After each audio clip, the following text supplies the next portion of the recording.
Good morning बच्चों। आज हम लोग पॉलिनोमियल चैप्टर में टाइप्स ऑफ पॉलिनोमियल्स पढ़ेंगे।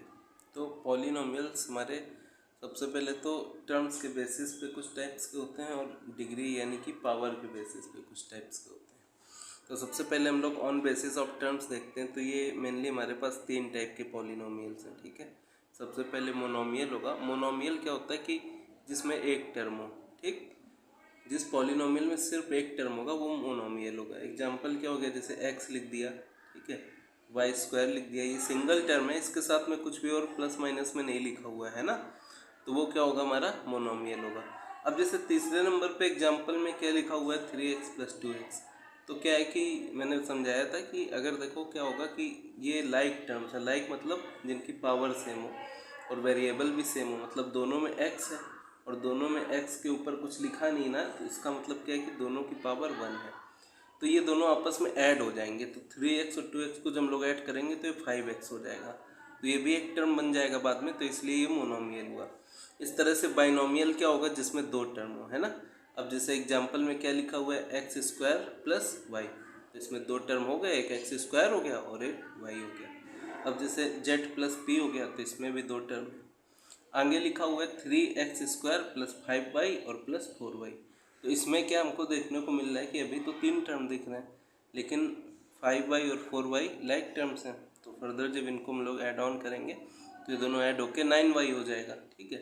तो इस तरह से इसमें भी फिर 3x² और 9y 2 टर्म बनेंगे। तो ये करके नहीं दिखाना है हमें, लेकिन मतलब कभी कभी क्या होता है कि क्वेश्चन जब हाई लेवल का पूछेगा तो घुमाने के लिए आपको इस टाइप का क्वेश्चन दे सकता है कि जिसमें टर्म ज़्यादा हो लेकिन कुछ लाइक टर्म्स दिए होंगे जो या तो जुड़ जाएंगे या घट जाएंगे, तो फिर वो कम टर्म हो जाते हैं बाद में। तो ये बात का विशेष ध्यान देना है। फिर अगला हमारे पास टर्म है ट्राइनोमियल। अगला टाइप्स ऑफ पॉलिनोमियल ट्राइनोमियल है। तो ट्राइनोमियल क्या होता है, जिसमें हमारे 3 टर्म हो, है ना। अब एग्जाम्पल में जैसे कि x³ + x² + x, ये 3 टर्म है ना। है तो सारे x के, लेकिन सबकी पावर अलग है, तो अनलाइक टर्म्स हुए। तो 3 टर्म्स हो गए तो ट्राइनोमियल हो गया, ठीक है। अब इस तरह से z + x + y, ये भी 3 टर्म है, ठीक है। फिर p³ + p² + 3p² + p। अब क्या हम देख रहे हैं कि p² और 3p² ये 2 लाइक टर्म हो गए, तो ये ऐड होके एक टर्म ये हो जाएगा और 2 ये, तो ये भी क्या बचेंगे, हमारे 3 टर्म बचेंगे। तो ये थे हमारे टर्म्स के बेसिस पे पॉलिनोमियल। तो सबसे पहले मोनोमियल था जिसमें एक टर्म होता है, बाइनोमियल में 2 टर्म, ट्राइनोमियल में 3 टर्म। और 3 से ज़्यादा टर्म हो जाए तो उसको 4 होंगे तो क्वाड्रिनोमियल बोलेंगे, लेकिन सबको पॉलिनोमियल बोलते हैं। अगर मोनोमियल भी है तो वो भी पॉलिनोमियल है, बाइनोमियल है तो वो भी पॉलिनोमियल है, ट्राइनोमियल भी पॉलिनोमियल है। तो इसलिए पॉलिनोमियल में सब आ जाते हैं। और बाकी अगर हम लोग इस बेसिस पे देखें तो बोलेंगे जिसमें 3 से ज़्यादा टर्म हो सारे पॉलिनोमियल हैं। लेकिन होता क्या बेसिकली कि मोनोमियल हो, बाइनोमियल, ट्राइनोमियल सभी पॉलिनोमियल में ही आते हैं, ठीक है। अब देखो on basis of degree. Degree का क्या मतलब होता है, जो मैक्सिमम पावर होती है ना, किसी भी चीज़ की मैक्सिमम पावर हो। जैसे कोई सा भी हमारे पास पॉलिनोमियल लिखा हुआ है तो उसमें जो सबसे बड़ी पावर होगी वो उसकी डिग्री होती है। तो सबसे पहले हमारे पास आता है कांस्टेंट पॉलिनोमियल। कांस्टेंट पॉलिनोमियल क्या है, जिसकी डिग्री 0 हो, है ना। तो अब 0 डिग्री किसकी होती है, हमेशा कांस्टेंट टर्म की होगी, है ना। तो अब क्या होगा, जैसे मान लो हमने एग्जांपल में 7 ले लिया, तो अब देखो हम 7 को क्या लिख सकते हैं, 7 × x⁻0। तो x⁻0 की वैल्यू क्या होती है, 1 होती है। तो 7 × क्या आ जाएगा, 1 आ जाएगा। तो फिर से 7 आ जाएगा।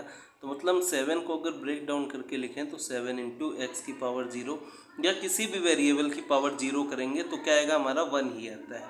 तो इस तरह से जिसमें कांस्टेंट टर्म हो उसकी डिग्री 0 होगी, उसे कांस्टेंट पॉलिनोमियल हम बोलेंगे, ठीक है। अब उसके बाद एग्जाम्पल इसका और क्या क्या हो सकता है, 5 हो सकता है, 8/3 हो सकता है और पाई हो सकता है। क्यों, क्योंकि पाई की वैल्यू क्या होती है, 22.7। अब देखो इसके बाद लीनियर पॉलिनोमियल है हमारे पास। तो लीनियर पॉलिनोमियल क्या होगा, जिसकी डिग्री 1 हो, है ना, जिसमें सबसे बड़ी पावर क्या हो, 1। अब एग्जाम्पल में x दिया हुआ है तो x के ऊपर कोई पावर नहीं लिखी, तो क्या मतलब है इसका, x की पावर 1 है हमारे पास। फिर y लिखा हुआ है, इसका भी मतलब यही है कि y की पावर 1। तो ये भी हमारा लीनियर पॉलिनोमियल हो गया। फिर उसके बाद में हमारे पास अगला t+7। अब t+7 टर्म्स से नहीं देखना है ना, टर्म्स 2 हो, 4 हो, 6 हो या 1000 हो, उससे मतलब नहीं है। तो सबसे बड़ी पावर है हमारे पास वो क्या होगी, 1 होगी। अब अगला हमारा टर्म है z - z⁻⁻6। देखो वैसे तो क्या होता है कि होल नंबर को ही कंसीडर किया जाता है पावर के लिए पॉलिनोमियल में, लेकिन हो सकता है कि कभी इस टाइप का भी क्वेश्चन अगर दे दे गलती से, तो हमें क्या करना है कि ये ध्यान रखना है कि यहाँ पे z की पावर 1 होगी, 1 का मतलब +1, और यहाँ पे z की पावर -6 हो रहा है, तो क्या होगा कि माइनस की पावर से तो प्लस की पावर बड़ी होगी, इसलिए इसकी भी जो पावर है यानी कि डिग्री है वो 1 है, तो ये भी हमारा क्या हो गया, लीनियर हो गया। अब क्वाड्रेटिक पॉलिनोमियल में क्या होता है कि जिसकी डिग्री 2 होती है हमारे पास, तो अब फॉर एग्जांपल के लिए हमारा x² + x हो गया, तो इसमें सबसे बड़ी पावर क्या दिख रही है हमें, 2, तो ये क्वाड्रेटिक पॉलिनोमियल हो गया। इसी तरह से y² + 7, तो 7 लिखा है कांस्टेंट टर्म में, तो इसकी पावर यहाँ पे 0 हो जाएगी और ये 2 है, तो 0 और 2 में क्या बड़ी पावर होगी, 2, तो इसकी डिग्री क्या हो जाएगी, 2, तो ये क्वाड्रेटिक पॉलिनोमियल हो जाएगा। फिर क्यूबिक पॉलिनोमियल हमारे पास, क्यूबिक में क्या होगा, जिसकी डिग्री 3 हो। अब जैसे एग्जांपल में हमको दिया हुआ है x³ + 1, तो सबसे बड़ी पावर क्या है, 3, तो यही हमारा आंसर हो गया, क्यूबिक हो गया, ठीक है। अब y³ + y² + y, यहाँ पे y की पावर 1, ये 2 और ये 3, तो इनमें से सबसे बड़ी पावर क्या होगी, 3, तो वही हमारी डिग्री हो गई। अब जब डिग्री 3 है तो हमारा ये क्यूबिक पॉलिनोमियल हो गया। अब एक हमारे पास देखो जीरो पॉलिनोमियल होता है, तो जीरो पॉलिनोमियल क्या होता है कि इसकी डिग्री अनडिफाइंड होती है, अनडिफाइंड होती है मतलब अनिश्चित होती है ना, और इसमें सिर्फ जीरो ही आता है, मतलब तुमको क्या मिलेगा, सिर्फ जीरो ही लिखा हुआ मिलेगा। तो जीरो को कांस्टेंट पॉलिनोमियल में नहीं काउंट करते हैं, ये ध्यान रखना, जीरो सिर्फ अलग है, जीरो क्या है, जीरो पॉलिनोमियल होता है। अब देखो समझाया हुआ है यहाँ पे, तो क्या है कि अगर जीरो में हम x की पावर 0 का मल्टीप्लाई करते हैं तो x की पावर 0 1 आएगा, और उसका 1 में मल्टीप्लाई 0 में मल्टीप्लाई होगा 1 का, तो 0 हो जाएगा। तो कुल मिला के क्या है कि हम कितनी भी पावर ले लें, लेकिन 0 मल्टीप्लाई होने की वजह से लास्ट में आंसर हमें 0 ही फाइंड आउट होगा। तो 0 × x पावर 1, तो x की पावर 1 है, उससे कोई फ़र्क नहीं पड़ता, मल्टीप्लाई में 0, तो इसका भी आंसर 0 आना है।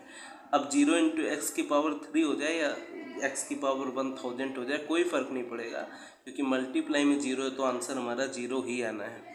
तो कांस्टेंट पॉलिनोमियल में क्या था हमारे पास कि हर जगह 0 ही रहेगी पावर x की, माने वेरिएबल की पावर 0 रहेगी, तब उसकी वैल्यू 1 आएगी, तो 1 का मल्टीप्लाई होके वही सेम कांस्टेंट टर्म आ जाएगा। अब अगर हम यहाँ पे x की पावर 2 लिख के देखें तो हमारा आंसर 7x² आ जाएगा, लेकिन क्या है कि यहाँ पे 0 है हमारा, तो 0 किसी के साथ भी मल्टीप्लाई करके 0 ही बनाता है।